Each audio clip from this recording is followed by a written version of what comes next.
नमस्कार साथियों। उम्मीद है आप सभी एकदम शानदार, लाजवाब, ज़बरदस्त, बेहतरीन, जिंदाबाद होंगे और अपनी तैयारी को एक बड़े ही खूबसूरत, प्यारे से अंदाज में लेकर चल रहे होंगे। आशा करता हूं कि अपने समय का एक बड़ा हिस्सा अपनी पढ़ाई को देकर आप अपनी तैयारी को बिल्कुल हर एंगल से पूरी करते हुए चल रहे होंगे, क्योंकि तैयारी के लिए न केवल ये है कि सामने फ़ोन रख लिया बस हम क्लास ले रहे हैं, बल्कि कई सारे दृष्टिकोणों की आवश्यकता होती है। आशा करूँगा कि वो सभी आप बखूबी पूरे करते हुए चल रहे होंगे। तो कल के क्वेश्चन से शुरुआत करते हैं क्लास की, फिर हम लोग आपस में बातचीत करते रहेंगे। और क्वेश्चन है आप सभी से कल हमने प्रेशर के बारे में पढ़ा और दाब में हमने आर्किमिडीज का सिद्धांत भी पढ़ा। तो मेरा क्वेश्चन आपसे है कि बताइए, उत्प्लावन बल उत्प्लावन बल का सिद्धांत किस वैज्ञानिक ने दिया? बायोन्सी फोर्स का कॉन्सेप्ट, सॉरी, किस वैज्ञानिक ने दिया? बायोन्सी फोर्स का कॉन्सेप्ट किस वैज्ञानिक ने दिया? किस साइंटिस्ट ने दिया? बताइए, बायोन्सी फोर्स का कॉन्सेप्ट। तो आशा करता हूँ कि भाई जो यूपी वाले मेरे भाई बहन हैं वो सभी तो यूपी पुलिस की तैयारी में बड़े ज़ोर शोर से जुट गए होंगे, और जुटना भी चाहिए, क्योंकि एक बहुत अच्छा मौका आप सभी के पास है। ऐसे मौके को पूरी तरह से भुनाना चाहिए। बाकी जो अदर स्टेट के भाई बहन हैं वो सब भी बड़े शानदार तरीके से अपनी मेहनत में, अपनी तैयारी में जुटे हुए होंगे। गुड इवनिंग सभी को, नमस्कार, आदाब, सत श्री अकाल, जय श्री राम, राधे राधे। अच्छा, मैं नहीं दिख रहा हूँ, कोई बात नहीं, कोई बात नहीं, ये सीन 2 लगा रह गया है, कोई बात नहीं। अभी देखिए मैं दिखना शुरू हो जाऊँगा, है ना। माफ़ी चाहूँगा, वो हमारे एडिटर भैया सीन 2 लगा के थोड़ा बाहर चले गए थे पानी लेने, इस वजह से मैं नहीं दिख पाया। अभी मैं आपको प्रॉपर दिखाई दे रहा हूँ।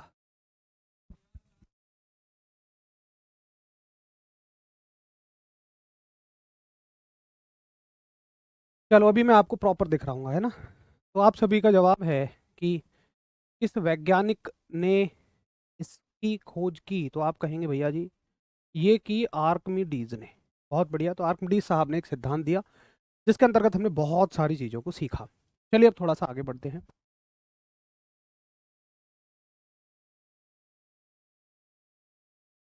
चलिए जी तो अब थोड़ा सा आगे चलें। देखो, हम पढ़ रहे हैं दाब, और दाब में हमने पढ़ा ठोसों का दाब और द्रव का दाब, ऑलमोस्ट हमने कंप्लीट कर लिया है। अब बस द्रव के दाब में एक टॉपिक रह गया है, जो कि है आपकी बर्नौली की पिरामिड, और ये इंपॉर्टेंट भी है आपका। तो सभी हेडिंग डालेंगे बर्नौली की पिरामिड, यानी कि बर्नौलीज थ्योरम, बर्नौलीज थ्योरम। आओ जरा सीखें एक बार कि क्या होती है बर्नौली की पिरामिड। देखिए, बर्नौली की पिरामिड को हम लोग वीडियो के माध्यम से भी देखेंगे, उससे पहले आपको ना समझना होगा। देखो, बर्नौली साहब ने क्या कहा कि जैसे मान लीजिए किसी भी पाइप में पानी बह रहा है, बड़े ध्यान से सुनेंगे, कि किसी भी पाइप में मान लीजिए पानी बह रहा है। ये एक पाइप है जो यहाँ, ये ज़मीन है, और ये एक पाइप है जो इस ज़मीन पर रखी हुई है, ठीक है जी। और इस पाइप में ऊपर की तरफ पानी बह रहा है, ये इस दिशा में यहाँ पानी बह रहा है। बड़े ध्यान से सुनना बात को, बहुत अच्छा लगेगा आपको। तो बहते हुए पानी के पास कितनी ऊर्जाएं होती हैं? आप कहेंगे जी बहते हुए पानी के पास, बर्नौली साहब ने बताया 3 ऊर्जाएं होती है। कौन कौन सी? देखिए, यहाँ पे पानी गति में है, तो आप कहेंगे भैया जी गतिज ऊर्जा है। जरा बताएंगे, बिल्कुल होगी। अगर इस पाइप में पानी बह रहा है तो इसके पास गतिज ऊर्जा डेफिनेटली होगी। आप कहोगे इसके पास होगी गतिज ऊर्जा, यानी कि काइनेटिक एनर्जी, ठीक है, काइनेटिक एनर्जी। उसके बाद अगर देखिए जमीन से इसकी कुछ ऊंचाई है, यहाँ पे आप देखो जमीन से इसकी कुछ ऊंचाई है, तो निश्चित तौर पर इसके पास स्थितिज ऊर्जा भी होगी। देखो भाई, अगर रटना होता तो मैं भी एक लाइन में बोल देता ऊर्जा संरक्षित है, लेकिन वहां से कुछ भी समझ में नहीं आता आपको। अब मैं कोशिश कर रहा हूँ समझाने की, तो थोड़ा सा दिमाग लगेगा, बट ऐसा समझ में आ जाएगा कि जिंदगी भर नहीं भूलोगे। तो दूसरा, इसके पास स्थितिज ऊर्जा भी है, यानी कि पोटेंशियल एनर्जी भी है, ठीक है भाई, क्योंकि जमीन से कुछ ऊंचाई है तो इसके पास पोटेंशियल एनर्जी भी है। तीसरा, पानी के पास हमेशा दाब ऊर्जा होती है। भाई पानी है तो पानी बह रहा है तो प्रेशर लगा के ही बह रहा होगा, तो उसके पास दाब ऊर्जा भी है, प्रेशर एनर्जी भी है। इसके पास प्रेशर एनर्जी भी है। अब कोई सोचेगा जी पानी ऊपर कैसे बह सकता है, तो जैसे मोटर से बहाते हैं हम पानी ऊपर, हमारे घरों में हम मोटर की मदद से नीचे से पानी ऊपर पहुंचा देते हैं ना, तो ऐसे ही मान लीजिए। तो इसके पास 3 ऊर्जाएं हैं। अब देखिए मैंने क्या किया कि मैंने इस पाइप को इस प्रकार से झुका दिया। एक सेकंड रुको। मैंने क्या किया, मैंने इस पाइप को कुछ इस प्रकार से, कुछ इस प्रकार से, आजा भाई, कुछ इस प्रकार से मैंने इस पाइप को झुका दिया। अब मुझे बताओ ऐसे झुकाने से क्या पानी के बहने की जो गति है वो बढ़ जाएगी? यस और नो बताइए। क्या इस प्रकार से झुकाने से पानी के बहने की जो गति है वो बढ़ जाएगी? जरा हाँ या ना बोलिए। देखो किसी पाइप में पानी पहले ऐसे बह रहा है ऊपर की तरफ, अब तुमने उसको ऐसे कर दिया तो पानी के बहने की गति थोड़ी बढ़ जाएगी, क्योंकि और नीचे करोगे तो पानी की गति और ज्यादा बढ़ जाएगी। तो कहीं ना कहीं आप देखेंगे कि इस स्थिति के मुकाबले इसमें पानी के बहने की जो गति है वो थोड़ी सी बढ़ जाएगी। यानी कि अगर मैं ये मान लूं, देखो मैं अपनी तरफ से ये मान लेता हूं कि यहाँ 3 ऊर्जाएं हैं। हमेशा किसी बहते पानी के पास 3 ऊर्जाएं होंगी, काइनेटिक एनर्जी, पोटेंशियल एनर्जी और उसके बाद प्रेशर एनर्जी। तो मान लो अपनी तरफ से वैल्यू मान रहा हूं मैं। बहुत सारे बच्चे कहेंगे ये कहाँ से आई? अपनी तरफ से मान लो, आप कुछ भी मान लो। मान लो ये 8 है, ये 10 है, ये 12 है, अपनी तरफ से आप कुछ भी वैल्यू मान लो। तो आप ये कहोगे कि इस केस की तुलना में यहाँ पर ये वैल्यू इतनी नहीं रहेंगी। क्यों नहीं रहेंगी? क्योंकि देखो पानी की गति बढ़ गई। अब पानी की गति मान लो यहाँ कितनी थी 8, यहाँ हो गई 10, लेकिन ऊंचाई कम हो गई है। आप देखिए ना, तो स्थितिज ऊर्जा यहाँ ज्यादा थी, यहाँ कम हो जाएगी। तो जितनी देखो, जितनी गति बढ़ेगी, 2 से गति बढ़ी है, उतने से ही ऊंचाई कम हो जाएगी। तो ये ऊंचाई यहाँ उतने से कम हो जाएगी, जबकि तीसरी तरह की ऊर्जा पे कोई फर्क नहीं पड़ेगा। तो बर्नौली साहब ने क्या कहा, सुनो बड़े ध्यान से। बर्नौली साहब ने क्या कहा कि देखो यहाँ आप जोड़ो कुल ऊर्जा कितनी है। आप कह रहे हो जी यहाँ पे है 12 8 20 और 10 30, कुल ऊर्जा 30 है। और यहाँ पे भी कितनी है? यहाँ पे भी 30 है। यानी कि अगर तुम किसी, अब सुनो काम की बात, इतना किसी को नहीं समझ आया छोड़ दो, काम की बात सुनो। बर्नौली साहब कहते हैं बहते हुए पानी के पास 3 ऊर्जाएं, गतिज ऊर्जा, स्थितिज ऊर्जा, दाब ऊर्जा, pressure energy, kinetic energy, potential energy. अगर एक बढ़ती है तो दूसरी अपने आप ही घट जाती है, ताकि कुल योग उनका संरक्षित रहे, कुल योग जैसा है वैसा ही बना रहे। यानी आपके पास मान लो 2 जेब हैं, कोई इस जेब से 5 रुपए निकालता है तो इस जेब में 5 रुपए तुरंत डाल दिए जाते हैं, ताकि आपके पास जितने पैसे हैं उतने ही रहेंगे। सिर्फ ये चीज आपको याद रखनी है। तो आप कहेंगे कि बर्नौली प्रमेय के अनुसार, पहले आप इसको नोट करिए, फिर मैं आपको इसकी लैंग्वेज लिखवा देता हूँ। इसको नोट करना चाहें कर लो, मेरे साथ कर लिया हो तो, नहीं किया हो तो कोई बात नहीं, अब करो। आप लिखो ये बात, बर्नौली प्रमेय के अनुसार, बर्नौली प्रमेय के अनुसार द्रव की कुल ऊर्जा, द्रव की कुल ऊर्जा हमेशा संरक्षित रहती है। द्रव की कुल ऊर्जा हमेशा संरक्षित रहती है।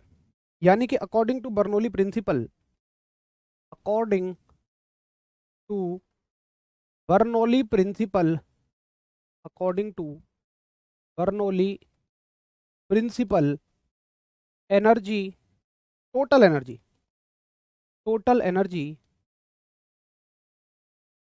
Total energy of liquid remains constant, total energy of liquid remains constant. ये सवाल आपसे सिर्फ पूछा जाएगा बर्नौली प्रमेय से कि बर्नौली प्रमेय के अनुसार, बर्नौली प्रमेय के अनुसार क्या संरक्षित रहती है। तो आप कहेंगे जी हमेशा ऊर्जा संरक्षित रहती है। अरे प्रवीण भैया, मैंने आपको बता तो दिया महाराज, पानी नीचे से ऊपर कैसे बहता है। आपके घर में ऊपर भी लोग रहते होंगे। अगर आपके घर 3 4 फ्लोर का है, या मान लो आपने कहीं देखा हो, तो चौथे फ्लोर वाला आदमी पानी कैसे लेता होगा? पानी तो नीचे से ही जा रहा है ना, तो नीचे से पानी कैसे ऊपर जाएगा? आप मोटर लगाते हैं, पंप लगाते हैं। तो सिर्फ इतनी सी बात आपको याद रखनी है कि देखो आपस में जो अंदर एनर्जी है वो बेशक घट बढ़ जाए, लेकिन कुल ऊर्जा हमेशा संरक्षित रहती है। सिर्फ इतनी सी बात आपको याद रखनी है, सिर्फ इतनी सी बात, इसमें कुछ भी ज्यादा गहराई में ज्यादा ही नहीं है। सवाल आएगा कि बताओ बर्नौली प्रमेय किसके संरक्षण पर आधारित है।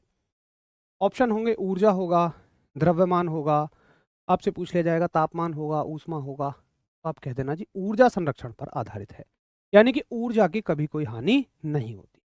ठीक है, चलो तो एक बार बताएंगे कि हाँ इतनी चीज हम आराम से समझ लेंगे और पेपर में इसको कराएंगे।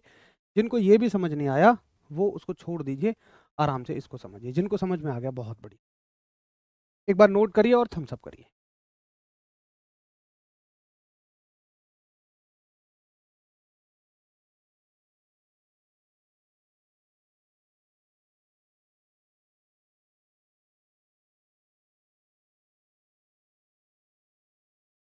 चलो बहुत ही बढ़िया, ठीक है जी। अब यहां तक हम कह सकते हैं कि हमारा जो द्रव का दाब है वो भी खत्म हो गया। तो हमारा ठोस का दाब पढ़ लिया हमने, द्रव का दाब पढ़ लिया। अब इस चैप्टर में आपका लास्ट बचा हुआ है गैसों का दाब। हेडिंग डालेंगे गैसों का दाब, गैसों का दाब यानी कि गैस प्रेशर, गैस प्रेशर। अब देखिए गैस प्रेशर क्या रहता है। अब यूं तो भाई बहुत सारी गैसें हैं, हाइड्रोजन है, नाइट्रोजन है, ऑक्सीजन है, लेकिन हमें उनका दाब नहीं पढ़ना है। हमारे चैप्टर में जो गैस है वो कौन है, हवा। तो हमें जो दाब पढ़ना है वो पढ़ना है गैसों में हवा का दाब। हमें पढ़ना है हवा का दाब यानी कि प्रेशर, प्रेशर ऑफ एयर, हमें ये पढ़ना है। अब भाई कौन सी हवा का दाब, तो वो हवा जो हमारे आसपास के वायुमंडल में है और उसको हम बोलते हैं वायुमंडलीय दाब। तो कौन सी हवा की बात कर रहे हैं हम, वो हवा जो हमारे आसपास के वायुमंडल में है, उस हवा के दाब को हम बोलते हैं वायुमंडलीय दाब। तो दरअसल हमें वायुमंडलीय दाब पढ़ना है, बेसिकली एटमॉस्फेरिक प्रेशर को हमें पढ़ना है, एटमॉस्फेरिक प्रेशर। तो भैया कितना होता है एटमॉस्फेरिक प्रेशर। एटमॉस्फेरिक प्रेशर वायुमंडलीय दाब है क्या भाई, ये होता है जो आपके ऊपर हवा है। हालांकि देखो हवा बहुत हल्की है, लेकिन किलोमीटर ऊपर फैली हुई है, 12 किलोमीटर ऊपर। आपका वायुमंडल कितने किलोमीटर ऊपर फैला हुआ है पृथ्वी की सतह से, ज्योग्राफी में आप सभी ने अवश्य पढ़ा होगा कि 12 किलोमीटर। और ये हवा लगातार आपको दबा रही है। इसके दाब को हमें बचपन से झेलने की आदत है और हमारे शरीर का दाब इस दाब को संतुलित करके रखता है, इसलिए ये कभी हमें महसूस भी नहीं होता, हम इसकी वजह से पिचकते भी नहीं है। लेकिन एक भैया मुझसे ये कहेगा कि भैया जी वायुमंडलीय दाब कितना होता है, सिर्फ आपसे ये सवाल पूछा जाएगा कि जो वायुमंडलीय दाब होता है ये कितना होता है। आपसे पूछा जाएगा कि बताओ एक वायुमंडलीय दाब यानी कि 1 एटमॉस्फेरिक प्रेशर कितना होता है। इसको बोलते हैं 1 एटमॉस्फेरिक प्रेशर और शॉर्ट में इसको हम 1 ATM भी बोलते हैं। आपसे वायुमंडलीय दाब पूछे या 1 ATM पूछे, आप कहना ये दाब जो होता है ये होता है लगभग 1.01 गुणा 10⁵ न्यूटन प्रति मीटर का स्क्वायर। ये चीज आपसे पूछी जाएगी कि एक वायुमंडलीय दाब कितना होता है, तो आप कहेंगे भैया जी इतना होता है। ठीक है, 1.01 गुणा 10⁵ न्यूटन पर मीटर का स्क्वायर। बड़ी आसान सी बात है। अब देखिए वायुमंडलीय दाब के बहुत ज़्यादा इस्तेमाल हैं। कहाँ इस्तेमाल होते हैं, जो मौसम की भविष्यवाणियाँ होती है ना, ये एटमॉस्फेरिक प्रेशर की मदद से ही होती हैं। वो कैसे होती हैं वो नहीं जानना, बट होती इसी की मदद से है। अब इसके बढ़ गए भाव वायुमंडलीय दाब के। वायुमंडलीय दाब ने कही भैया हमारी तो बहुत इज्जत होनी चाहिए, हमारे तो बहुत उपयोग है। तो इन्होंने अपने लिए एक अलग मात्रक की डिमांड करी। सवाल आएगा कि वायुमंडलीय या बार किसका मात्रक है। सवाल आएगा कि बार किसका मात्रक है, BAR। तो बार जो है ना वो वायुमंडलीय दाब के लिए ही बनाया गया। वायुमंडलीय दाब का मात्रक बार होता है, यानी कि unit of atmospheric pressure, unit of atmospheric pressure. देखो ठोसों के लिए, सॉलिड के लिए आप न्यूटन पर मीटर स्क्वायर कहते हो, पास्कल कहते हो, लेकिन आप बार को ठोसों के लिए इस्तेमाल नहीं कर सकते हो। आप कहो कील किसी वस्तु पर ना इतने बार का दाब लगा रही नहीं, बार हमेशा वायुमंडलीय दाब के लिए इस्तेमाल में लाया जाता है। तो सवाल आएगा बार किस तरह के दाब का मात्रक है? आप कहोगे जी वायुमंडलीय दाब का मात्रक है। दरअसल इनकी खोज क्यों होती है? क्योंकि मान के चलो मैं कहूँ भैया वहां तो ना 3 पास्कल का प्रेशर है, तो ना तो ये पता लग रही कि वो ठोस का है, द्रव का है या गैस का है, लेकिन मैं कहूँ वहां 2 बार का दाब है, आप तुरंत समझ जाओगे कि वायुमंडलीय दाब की बात चल रही है बगैर कुछ भी बताए। तो देखो गैसों के दाब में से, एटमॉस्फेरिक प्रेशर में से हमें सिर्फ इतना सा ही पढ़ना है, इससे ज़्यादा हमसे गैसों के प्रेशर में से कुछ भी नहीं पूछा जाए। बहुत शानदार, वेरी गुड खुशनंदन। बिल्कुल नितेश कुमार जी, बिल्कुल।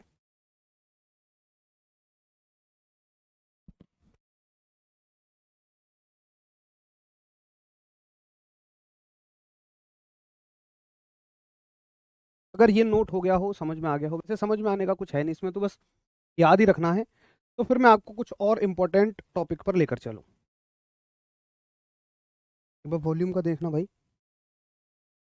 बोले वॉल्यूम ठीक है सब कुछ। बिल्कुल हो जाएगी भाई घनश्याम बाबू, बिल्कुल हो जाएगी। सौरभ आभार आपका, बहुत अच्छा पढ़ाते हैं, बहुत बढ़िया, वेरी गुड खुशनंदन, बहुत अच्छी नॉलेज है आपकी, एकदम शानदार। बट आपके स्तर पे इतने से काम हो जाए। मैं देखो खूब तेज बोल रहा हूँ, थोड़ा ना आप लोग अपना भी फ़ोन का वॉल्यूम वॉल्यूम बढ़ा के देख लो। वैसे मैं, मेरी आवाज़ बिल्कुल फुल पे है, जितना होता है ना नॉर्मली उतना मैं बिल्कुल फुल पे बोल रहा हूँ। चलिए जी, इतना सबको आसान है, सब इतना याद रख लेंगे कि बार जो है वो वायुमंडलीय दाब का मात्रक है, यूनिट ऑफ एटमॉस्फेरिक प्रेशर है, और एक वायुमंडलीय दाब में इतने न्यूटन पर मीटर स्क्वायर होते हैं। अब देखिए एक सवाल आता है आपसे, सवाल क्या पूछा जाएगा, नोट डाल के लिखेंगे। सवाल पूछा जाएगा कि बताइए, नोट डालिए पहला, ऊंचाई बढ़ने पर, ऊंचाई बढ़ने पर दाब, ऊंचाई बढ़ने पर दाब, बोलो बढ़ता है कि घटता है? On increasing, on increasing height, on increasing height pressure increases और डिक्रीजेज। अब पहली बात यहाँ ये आती है, अगर आप थोड़ा सा ध्यान से सुने तो पहली बात ये आती है कि भाई कौन सा दाब, ठोस का दाब, द्रव का दाब या गैस का दाब। तो आप एक बात सोचो, जब आप ऊंचाई पे जाओगे तो यहाँ किसके दाब की बात होती है? हमेशा वायुमंडलीय दाब की बात होती है। जब भी आप ऊंचाई पर जाओगे तो हमेशा किसके दाब की बात जानना चाहता है वो आपसे? वायुमंडलीय दाब की बात। अब एक बात सोचो आप कि ये पृथ्वी है, ठीक है, यहाँ से ये है हवा, कितने किलोमीटर तक? 12 किलोमीटर तक। भाई ये 12 किलोमीटर की हवा आपके ऊपर है ना, 12 किलोमीटर की हवा आपके ऊपर है, इस वजह से, हाँ सही है, इस वजह से इतना दाब आपके ऊपर लग रहा है। अब मान लो आप इतनी ऊंचाई पे चले गए, अब आप यहाँ हो, तो आपके ऊपर केवल इतनी सी हवा है, तो ये पहले तो ये हवा दबा रही है तुम्हें जब पृथ्वी पे हो, अब तुम यहाँ चले गए तो इतनी सी हवा दबा रही है, तो निश्चित तौर पर ही हवा का दाब घट जाएगा, है कि नहीं? तो आप लिखेंगे कि भैया ऊंचाई बढ़ने पर हवा का जो दाब है वो क्या हो जाता है? घट जाता है। ऊंचाई बढ़ने पर, ऊंचाई बढ़ने पर दाब घटता है, लिख देंगे आप, on increasing height pressure always decreases. ठीक है, और एक बात हमेशा याद रखना कि जब भी दाब कम होगा तो खाने को पकने में हमेशा देरी लगेगी। सुनो सुनो, एक बात और ध्यान से सुनो, हम लोग किसी चीज के गर्म होने में सिर्फ किसका प्रभाव देखते हैं? ऊष्मा का, उसको दी गई हीट का। हम प्रेशर को नहीं देखते हैं।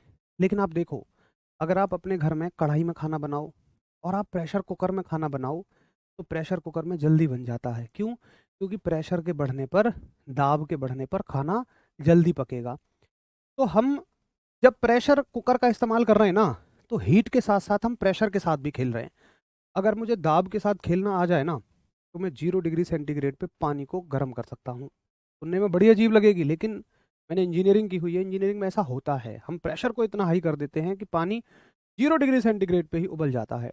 और बताऊँ आपने कहाँ देखा है वाष्पीकरण? आपने खुलेआम देखा है, एवेपोरेशन, कैसे पानी बिल्कुल कम तापमान पर ही भाप बन के उड़ जाता है। पानी भाप कितने पे बनना चाहिए? 100 पे, लेकिन वहाँ देखो गर्मियों के महीनों में पानी सरफेस से अपने आप ही भाप बन के उड़ जाता है। वो किसका खेल है? सारा का सारा प्रेशर का खेल है। तो आपसे कितना पूछा जाएगा? आपसे सिर्फ इतना पूछा जाएगा कि देखिए, पहाड़ों पर खाना देरी से पकता है, दूसरा सवाल पूछा जाएगा आपसे कि पहाड़ों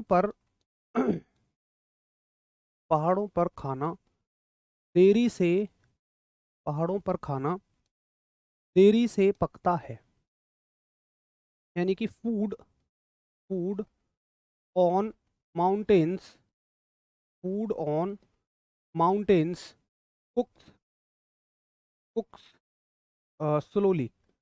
पहाड़ों पर खाना देरी से पकता है, ऐसा क्यों होता है? क्योंकि देखो भाई, पहाड़ों पे जा रहे हो तो आप, ऊंचाई बढ़ रही है, और ऊंचाई के बढ़ने से क्या हुआ है, दाब घटा है। लिख लो इसको, आप इसको ऐसे प्रॉपर लिखो कि देखो पहाड़ों पर क्या हुआ है, इसको प्रॉपर लिखो, ऊंचाई बढ़ी है, ठीक है, ऊंचाई के बढ़ने से क्या हुआ है, जो आपका प्रेशर है वो कम हुआ है। और एक चीज बस याद रखना, इतनी सी चीज याद रखना, ज्यादा गहराई में मत जाना, कि प्रेशर के कम होने से जो पानी के उबलने का बिंदु है, बॉइलिंग पॉइंट है, क्वथनांक है, इस चीज को सीधा सीधा याद रख लो।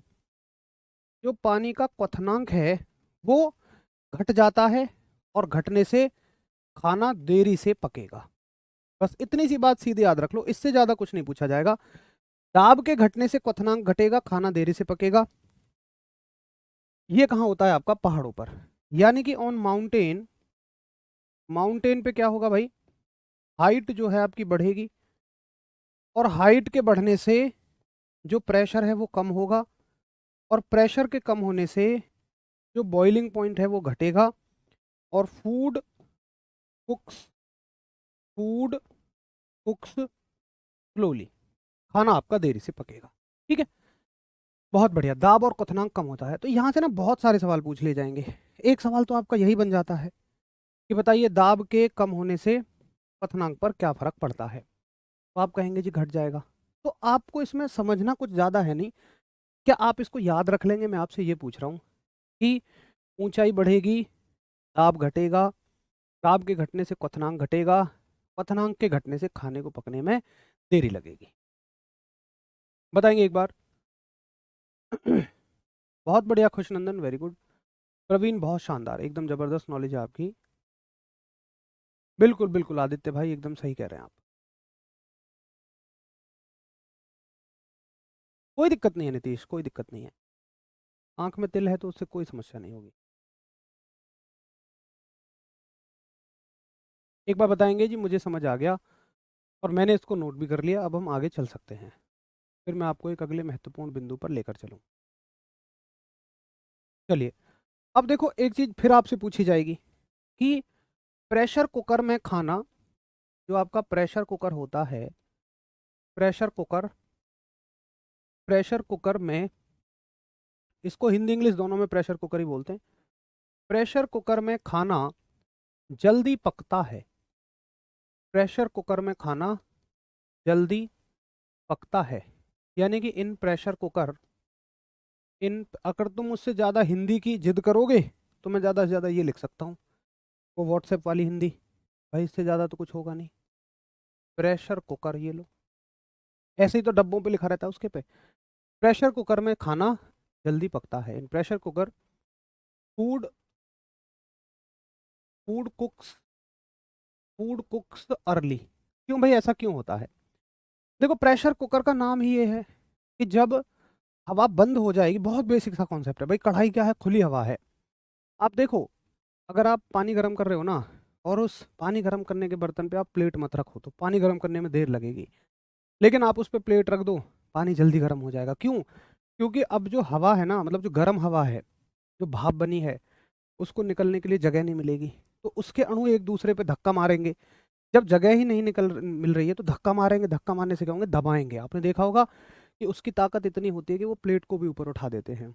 यही तो जेम्स वॉट साहब ने बताया था। अब प्रेशर कुकर तो टाइट बंद होता है, उसमें तो निकलने की जगह भी नहीं होती है कहीं से। तो क्या होता है, जब वो अणु धक्का मारेंगे, निकलने की जगह है नहीं, तो खाने को ही पका देते हैं फिर वो जल्दी से जल्दी।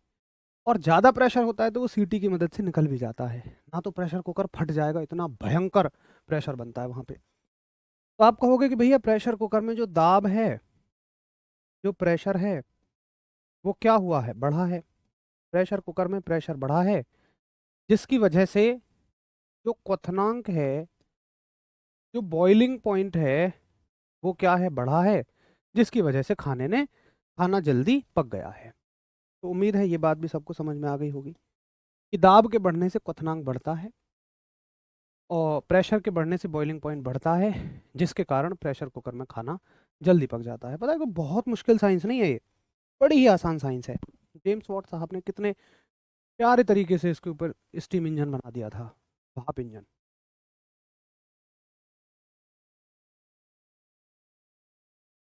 पहाड़ी लोग छोटे क्यों होते हैं? अरे यार हिमांशु, क्या बात पूछ रहे हो तुम? ये कौन सी परीक्षा में आएगी भाई? क्यों भैया? ये फिजिक्स में तो कैसे भी नहीं आएगा। किसी जीएस के अध्यापक से पूछो, ज्योग्राफी के मास्टर से पूछो, जब वायुमंडलीय परिवर्तन चले, मौसमी परिवर्तन चले। अगर सिलेक्शन नहीं हो रहा है क्या करूं? पढ़ाई करो भाई, पढ़ाई। पढ़ाई ही सिर्फ एकमात्र तरीका है सिलेक्शन का। बीपी का मतलब बॉइलिंग पॉइंट होता है आदित्य जी। इंग्लिश वाले समझ जाएंगे। अब तुम हिंदी वाले हो के इस पे जोर दे रहे हो तो फिर बेकार अपनी एनर्जी वेस्ट कर रहे हो। बाकी इंग्लिश वाले हो तो समझ जाएंगे। बॉइलिंग पॉइंट, ब्लड प्रेशर नहीं, बीपी का मतलब। चलो मज़ा आ गया, लव यू, बहुत सारा प्यार भाई। उम्मीद है आपको ये बात बहुत अच्छे तरीके से समझ में आ गई होगी। अगर हाँ तो एक और बेहतरीन से कॉन्सेप्ट पे चलते हैं। तुलसीराम जाट पूछ रहे हैं गहराई में दाब बढ़ता है क्या? मेरे भाई मैंने आपको बता दिया था एक बार, पिछली क्लास में आप देखो, मैंने बताई हुई है ये बात। अब देखो एक चीज़ और है इससे रिलेटेड, ये नोट लिखवा रहा हूँ मैं आपको। पहला हो गया, दूसरा हो गया, तीसरा हो गया, चौथा नोट देखो। ये इंपॉर्टेंट क्वेश्चंस हैं जो पेपर में पूछे जाते हैं। देखिए चौथा नोट पढ़ो आप, जल का असामान्य प्रसार। जल का, ये वो टॉपिक हैं जो कहीं कवर नहीं होते, तो इनको हम बाद में नोट की फॉर्म में पढ़ लेते हैं, इंपॉर्टेंट है ये। जल का असामान्य प्रसार, एब नॉर्मल, एब नॉर्मल एक्सपेंशन, एब normal expansion of water, abnormal expansion of water. जल का असामान्य प्रसार। देखिए क्या होता है जल का असामान्य प्रसार। मुझे आप एक बात बताओ कि दुनिया की कोई भी चीज गर्म करने पे फैलती है या सिकुड़ती है? बताइए। दुनिया की कोई भी चीज, क्वथनांक के बारे में ना आपको हीट चैप्टर में अच्छा समझ आएगा। क्वथनांक के बारे में अभी इसको ऐसे ही याद रख लीजिए। बॉइलिंग पॉइंट के बारे में आपको उष्मा वाले चैप्टर में बहुत बढ़िया समझ में आ जाएगा। अभी यहाँ पे एनर्जी बिल्कुल वेस्ट करना है हमारा। जरा बताइए कि दुनिया की सामान्यतः चीजें जो होती हैं गर्म करने पे फैलेंगी या सिकुड़ेंगी? अगर आप शहद है, जैसे शहद है, आप उसको गर्म करो तो वो फैलेगा या सिकुड़ेगा? इतना सा बताइए बस। तो मैं लिखता हूं सामान्यतः क्या होता है। सामान्यतः मतलब जनरली क्या होता है दुनिया की सभी वस्तुओं के साथ, जनरली सामान्यतः क्या होता है कि दुनिया की चीजें ना गर्म करने पे फैल जाती हैं।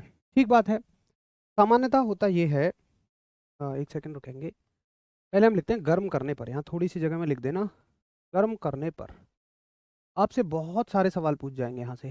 गर्म करने पर यानी ऑन हीटिंग। गर्म करने पर दुनिया की जो चीज़ें होती हैं, सामान्यतः का मतलब दुनिया की चीज़ें, ये क्या होती हैं? फैलती हैं। फैलती हैं, एक्सपेंड्स। अब जब ये एक्सपेंड होती हैं तो मुझे ये बताओ कि इनके आयतन पे क्या फर्क पड़ेगा? आयतन का मतलब है इसके द्वारा घेरे जाने वाली जगह। ये जगह ज़्यादा घेरेगा या कम घेरेगा? देखो अगर तुम्हारी नज़र में ज़्यादा जगह घेर रहा है तो कह दो आयतन बढ़ रहा है। अगर ये कम जगह घेर रहा है यानी सिकुड़ रहा है तो डेफिनेटली इसका आयतन घट रहा है। आयतन के बारे में बताओ कि ये आयतन कम घेरेगा या ज़्यादा घेरेगा? अगर कोई चीज़ फैलेगी तो वो वस्तु, उस वस्तु का आयतन जो होगा, वॉल्यूम जो होगा, वो घटेगा या बढ़ेगा? और इस बात का पता लगाओगे आप कि वो ज़्यादा जगह घेर रही है या कम जगह घेर रही है। भाई कुछ ये भी कह रहे हैं कि गर्म करने पे ना सिकुड़ता है। यार कैसे कह सकते हो आप? ये तो बिल्कुल कॉमन सेंस की बात है, ये तो कहीं किसी विषय में पढ़ने की बात नहीं है। गर्म करने पर फैलती हैं दुनिया की चीजें, है ना? तो आयतन पे क्या फर्क पड़ेगा? आप कहेंगे जी आयतन बढ़ता है, ठीक है। इनका आयतन क्या होता है? बढ़ता है, आयतन बढ़ जाता है, ठीक है। मुझे समझ में आया, आयतन बढ़ता है यानी कि वॉल्यूम इंक्रीजेज, ठीक है। अच्छा मैं तुमसे पूछूं इसके घनत्व पे क्या फर्क पड़ेगा? अगर ये फैलती हैं तो इनके घनत्व पे क्या फर्क पड़ेगा? अगर ये गर्म करने पर फैलती हैं तो इसकी डेंसिटी पर क्या फर्क पड़ेगा, घनत्व पर क्या फर्क पड़ेगा। देखिए घनत्व का मतलब होता है उसका घनापन। अगर कोई चीज फैलेगी तो आप क्या कहोगे कि ये और घनी हो रही है या कम घनी हो रही है। सोच के बताओ, बस मैं आपसे आंसर चाहता हूँ कि अगर कोई चीज फैल रही है तो आप क्या कहोगे कि ये कम घनी हो रही है या ये ज्यादा घनी हो रही है, बताइए। साइंस तकरीबन आपके सुशील भैया 5 क्वेश्चन आपके तकरीबन आएंगे, 2 फिजिक्स, 2 बायोलॉजी, 1 केमिस्ट्री, औसतन एसएससी जीडी में। तो आपकी सैलरी क्या है भैया, बस खाने कमाने लायक खर्चा चल जाता है। आप कहेंगे जी आयतन तो बढ़ता है लेकिन घनापन जो है वो तो घटेगा। अगर कोई चीज फैल रही है तो उसका घनापन ना घट रहा है। घनापन कब बढ़ता है, जब वो चीज नजदीक आए, लेकिन फैलने पे तो दूर दूर जाएगी तो इसका घनापन घट जाएगा। ये घनत्व जो है इसका क्या हो जाता है, घटता है। आप कहोगे ये घटता है यानी कि डिक्रीजेज।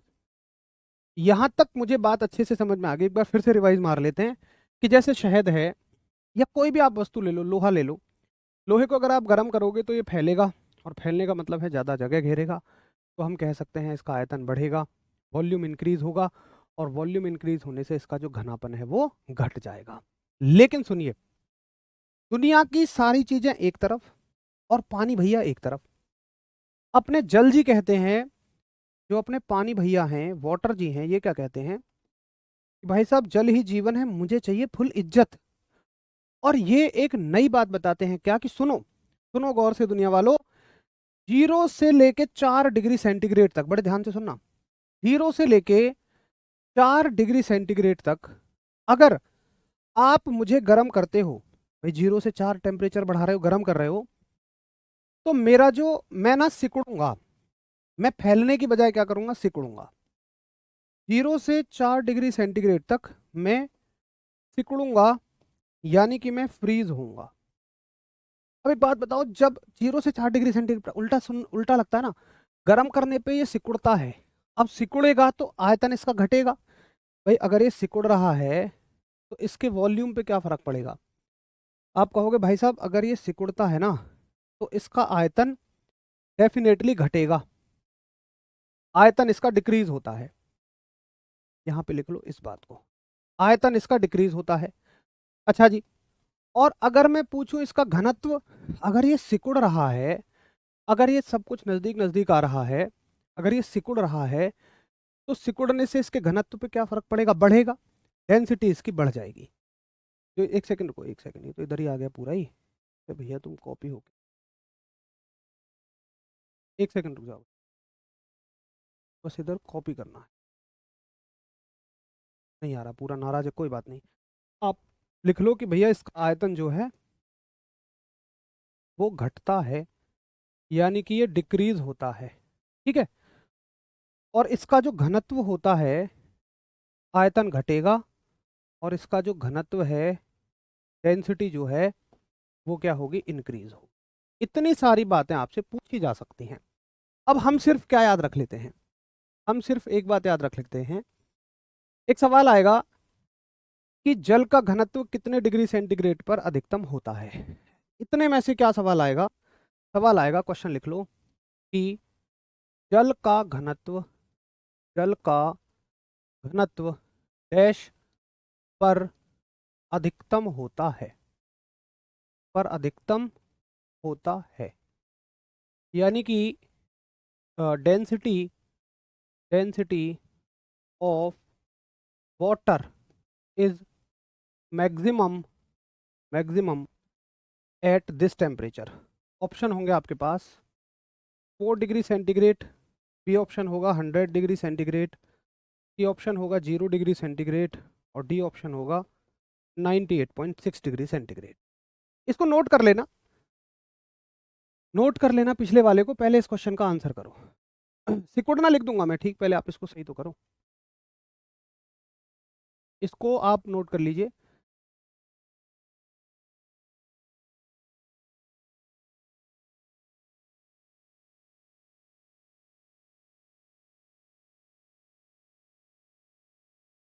बताइए भैया, तो आप सभी ने आंसर कर दिया कि जी इसका आंसर हो गया 4 डिग्री सेंटीग्रेड।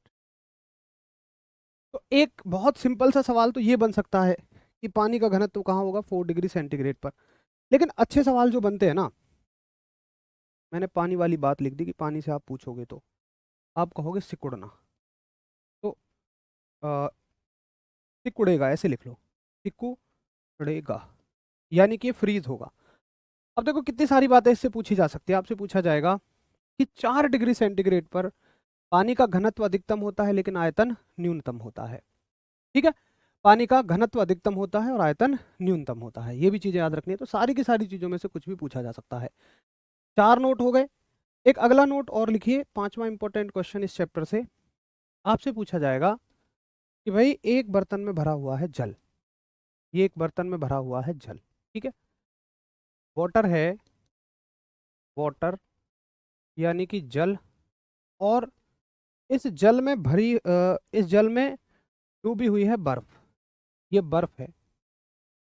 आप मुझे ये बताओ कि ये जो बर्फ है, ये जो आइस है, जब ये पिघल जाएगी तो जल के स्तर पे क्या फर्क पड़ेगा। सवाल आएगा, क्वेश्चन है कि डूबी जल में डूबी बर्फ के पिघलने पर, जल में डूबी बर्फ के पिघलने पर जल का स्तर घटेगा, बढ़ेगा, या कोई भी फर्क नहीं पड़ेगा। बताइए क्या आंसर होगा इस क्वेश्चन का।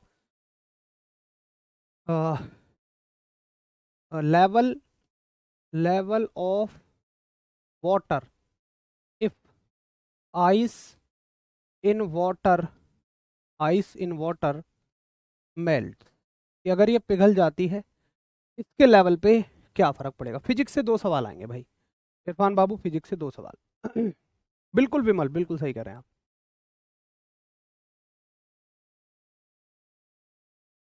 बहुत ही बढ़िया। तो ऐसे ही जाल फैलाए जाते हैं और उन जालों में आप फंस जाते हैं। आपको लग रहा है, बहुत सारे भाई बहन तो ठीक है कह रहे हैं कि ठीक है कोई फर्क नहीं पड़ेगा, लेकिन कुछ को लग रहा है कि जब ये पिघल जाएगा तो लेवल बढ़ जाएगा। ऐसा नहीं होता है। एक बात बताओ मुझे, ये तो वही वाली बात हो गई ना कि मान के चलिए आप एक नाव में बैठे हुए हैं और आपकी जेब में 100 रुपये हैं, या मान लो आपकी जेब में 10-10 रुपये के सिक्के हैं, 50 सिक्के हैं, ठीक है। आप उन सिक्कों को निकाल के बाहर फेंक दें, या निकाल के बाहर रख लें, तो जरा बताइए कि आप डूब जाएंगे या ऊपर उठ जाएंगे, कोई फर्क पड़ेगा। कहने का मतलब ये है, आप कहोगे कोई फर्क नहीं पड़ेगा क्योंकि पहले भी तो वो हमारी जेब में है तब भी हमारे पास है, मैंने निकाल के बाहर नाव में रख लिए तब भी नाव के पास ही है, पहले भी नाव में थे अब भी नाव में है। अरे भाई, जब ये बर्फ पिघलने से पहले डूबी हुई है तब भी तो पानी ने इसको संभाला ही हुआ है। पानी का लेवल अभी भी जितना है, अब ये पिघल जाएगी तब भी उतना ही रहेगा। तो हमेशा याद रखना कोई स्तर पर फर्क नहीं पड़ेगा। ये ऐसे सवाल है जो आपको कंफ्यूज करते हैं। तो आप कहोगे भैया पिघलने पे जल का स्तर पूर्ववत रहेगा, जल का स्तर पूर्ववत रहेगा, इसके पिघलने पे जल का स्तर पूर्ववत रहेगा, यानी कि लेवल विल रिमेन्स सेम। जो पानी का लेवल है वो कैसा रहेगा, वो बिल्कुल सेम रहेगा। तो बताएंगे कि यहाँ तक किसी को कोई दिक्कत तो नहीं, अगर दिक्कत हो तो बताइए, नहीं तो फिर मैं आपको लेके और आगे चलूँ थोड़ा सा। यहाँ तक को कोई समस्या नहीं है। पिछला नोट नहीं किया है, कोई बात नहीं, मैं आपको दिखाई देता हूँ। ये ले लीजिए, आप शायद इसकी बात कर रहे हैं, आराम से इसको 1 मिनट में नोट कर लीजिए। गैसों का दाब शिवचरण बाबू हो गया है, और गैसों के दाब में सिर्फ हमें वायुमंडलीय दाब पढ़ना है और उससे ज़्यादा कुछ भी नहीं पढ़ना था। यूपी पुलिस में गलत करके आया था, अब बिल्कुल भी गलत मत करना इसको। चलो, आप लोग सैलरी के पीछे ज़्यादा पड़े रहते हैं। देखो पहली बात तो मैं आपको एक बात कहूँगा, आप नोट भी करते रहो कि मैं तो ठीक है अपनी बताए दे रहा हूँ, कोई बात नहीं, आप अंदाज़ा लगा लेना, ऐसे एग्जैक्ट सैलरी मैं नहीं बता रहा हूँ। मेरा ग्रेड पे 5400 ग्रेड पे है, आप 5400 ग्रेड पे सर्च कर लेना उस पर सैलरी कितनी होती है। ये ग्रेड पे आपका स्टेट में एसडीएम का ग्रेड पे होता है तब, और आईएएस का ग्रेड पे भी इनिशियली 5400 ही होता है। बाकी मैं आपको एक बात बोलूँगा कि ना, कभी भी अगर आप सच में समझदारी की पहचान दिखाना चाहते हैं, मुझसे तो कोई दिक्कत नहीं है, मुझसे तो पर्सनली पूछोगे तो मैं आपको अपनी सैलरी स्लिप भी दे दूंगा, लेकिन कभी किसी से किसी की सैलरी मत पूछना। सैलरी क्यों नहीं पूछनी है? क्योंकि सैलरी पूछते ही सिर्फ हमारे दिमाग में ना एक तुलना का भाव आता है, एक कंपैरिजन का भाव हमारे दिमाग में हमेशा आता है। और मैं कहता हूँ कि ज़िंदगी में ना हमेशा इस तुलना से बचे रहना। आप अगर तुलना वाली माया में फंस गए ना, तो आप ज़िंदगी में कितनी मेहनत कर लेना, कितना ही कुछ कर लेना, आप कभी संतुष्ट नहीं रह पाओगे अगर आपके अंदर तुलना का भाव नहीं है। आज बताए आप क्या सोचते हैं, मैं लिख के दे रहा हूँ, आप देख लेना। आज आप सिर्फ ये सोचते होंगे कि मेरी बस एक नौकरी लग जाए, एक सरकारी नौकरी लग जाए। लेकिन आप चाहे जिस भी पद की तैयारी कर लो, जब आपकी वो नौकरी लग जाएगी ना, तो हमेशा हर नौकरी में आपको अपने से ऊपर वाले मिलेंगे ही मिलेंगे। अब देखिए, अगर आपकी काबिलियत ऐसी है, कभी कभी क्या होता है कि भाई हमें तो जल्दी नौकरी चाहिए, हमारी काबिलियत ज़्यादा है, तो हमने थोड़ी सी लो पोस्ट की नौकरी पे ज्वाइन कर लिया। अब हमारा जो ऑफिसर है वो हमसे कम काबिल है, लेकिन जब हमें ऑर्डर देगा तो आपको लगेगा यार इससे अच्छा होता कि मैं और थोड़ी सी तैयारी कर लेता। तो हमेशा आपको ऐसा लगता रहेगा कहीं ना कहीं।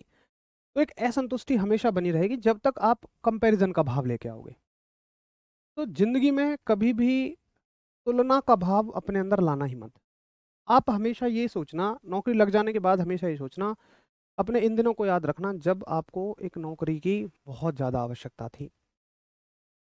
मतलब ऐसा होता ही है, आपके कुछ दोस्त भी होंगे इधर उधर तैयारी कर रहे होंगे, कोई थोड़े से आपसे ज़्यादा नौकरी ज़्यादा सैलरी की जगह पे लग जाएगा, तो तुरंत हमारे दिमाग में आने लगता है कि यार उसकी सैलरी तो ज़्यादा है, मैंने तो उससे ज़्यादा पढ़ाई की थी। इससे अच्छा ना किसी से किसी की सैलरी पूछो ही मत। मैंने देखा है हमेशा, जो लोग जैसे पहले, और एक बात और मैं आपको बताता हूँ, हमारा सेशन खत्म हो गया, हमें इतना ही पढ़ना है, मैं इसलिए बातें कर रहा हूँ आपसे। और एक बात और मैं अपने अनुभव से आपको बता रहा हूँ कि ना, आज आप नौकरी की तैयारी में है ना, तो मैं आपको अनुभव बताता हूँ, बिल्कुल पर्सनल एक्सपीरियंस। तो बहुत सारे लोग आपके प्रति संवेदनशीलता दिखाते होंगे कि तुम्हारे मुंह पे भले बनते होंगे, अरे यार तू तो बहुत मेहनत करता है यार, तेरी तो नौकरी नहीं लग रही। मैं ऐसा नहीं कह रहा कि सभी बुरे होंगे, कुछ उनमें से सच में वाकई अच्छे भी होंगे जो आपके शुभचिंतक होंगे, लेकिन असल में शुभचिंतक बड़े कम होते हैं, बन के दिखाने वाले ज़्यादा होते हैं। अब देखो उनकी पहचान क्या होगी जिस दिन तुम्हारी नौकरी लग जाएगी। तो जो सच में शुभचिंतक है ना, उनको पता भी लग जाएगा तो भी वो आपसे पूछेंगे कि आपको शुभकामनाएं देंगे। लेकिन जो सच में शुभचिंतक नहीं है, जो बन के दिखाते हैं, वो आपसे पूछेंगे, वो उनको तो भाई अपनी संवेदनशीलताएं दिखानी है, आपके ऊपर रहमो करम दिखाना है। वो आपसे बोलेंगे कि अरे भैया, यार तेरा तो यार सिलेक्शन ही नहीं हो रहा यार, बड़ी मेहनत करे है तू तो, बेचारो दिन रात लगो रहे। अपने किसी यार दोस्त को बता रहे होंगे, तुम जब उनको बोलोगे ना कि नहीं भैया मेरा तो हो गया यार सिलेक्शन, कल ही मेरा रिजल्ट आया, तो देखना एक बार चेहरे को देखना उसके को ध्यान से, उसका ना चेहरा ऐसे उतर जाएगा, फीका पड़ जाएगा, और शुभकामनाएं देना छोड़ो, अगले दिन से वो आपसे बोलेगा नहीं। इस बात से मैंने क्या सीखा कि देखो ये दुनिया ऐसी है, इस दुनिया में कोई भी ना आपसे, आपके ऊपर सहानुभूति, सिंपैथी मतलब दया का भाव जो है, वो तब तक दिखाता है जब तक वो आपसे किसी भी चीज में ऊंचा है। जैसे ही आप उसके बराबर पहुंचे, आप उससे थोड़ा सा भी ऊंचा पहुंच जाओगे, डेफिनेटली वो दया ना ईर्ष्या में बदल जाती है। अब मैं मतलब ये नहीं समझ पाता हूँ कि ऐसा क्यों है। अरे भाई, तुम तो अपनी जगह पे ही हो ना। मैंने बहुत सारे ऐसे लोग देखे हैं, तुम तो आज भी अपनी जगह पे ही हो। मान लो तुम, मैं किसी व्यक्ति से पूछता हूँ, कोई व्यक्ति 50,000 कमा रहा है आज, कोई भी बच्चा बेरोजगार है, कल को उसकी नौकरी लग जाए, वो 60,000 कमाने लगे, तो तुम्हारे 50,000 को थोड़े ना उसने ले लिया, या तुम्हारे 50,000 पे तुम्हारे घर की जरूरतें बढ़ गई। तो मैं हमेशा समझता हूँ कि ये दुनिया की ना नेचर ही ऐसा है। क्या हमें ऐसे करना चाहिए इस दुनिया को कि हम तो ऐसे लोगों को बदल के रख देंगे, पड़ोस के घर में मिठाई का डिब्बा भिजवाएंगे, ये करेंगे वो करेंगे? कुछ नहीं है, कलयुग है, आप इसमें अपनी जिंदगी जी रहे हैं। मैं तो कह रहा हूँ कभी ऐसा भाव रखना भी मत कि उनको जवाब देना है, उनको वैसा करना है, कुछ नहीं है। फिर आप में और उसमें फ़र्क क्या है? मैं सिर्फ इतना सा कहता हूँ, नौकरी लग जाए तो ज़्यादा हवाबाजी करने की बिल्कुल कोई आवश्यकता नहीं है। कोई आपसे पूछे, जैसे मैं देखता हूँ आजकल, तो बुरा मत मानना अगर आप भी ऐसे हों, अगर आपको समझ में आए तो थोड़ा छोड़ देना उस आदत को, कि हमारा प्री भी क्वालिफाई हो जाता है तो हम स्टेटस लगाते हैं, अब की बार देख लूंगा सबको। हम लोग व्हाट्सएप पे स्टेटस लगाते हैं, हम लोग इंस्टाग्राम पे स्टोरी वगैरह लगाने लगते हैं प्री क्वालिफाई होते ही। आ जा भाई। तो हम लोग इंस्टाग्राम पे स्टोरी लगाते हैं, अब की बार सबको देख लूंगा, अब की बार जवाब दे दूंगा। अरे भाई, प्री तो क्वालिफाई हुआ है मेरे भाई, और मेंस क्वालिफाई हो जाए, मान लो तुम्हारा फिजिकल फिजिकल क्वालिफाई हो जाए, तुम सेलेक्ट भी हो जाओ, तब भी कोई इस दुनिया पे बहुत बड़ा फर्क नहीं पड़ेगा। आप सोचो यार ये दुनिया कितनी बड़ी है।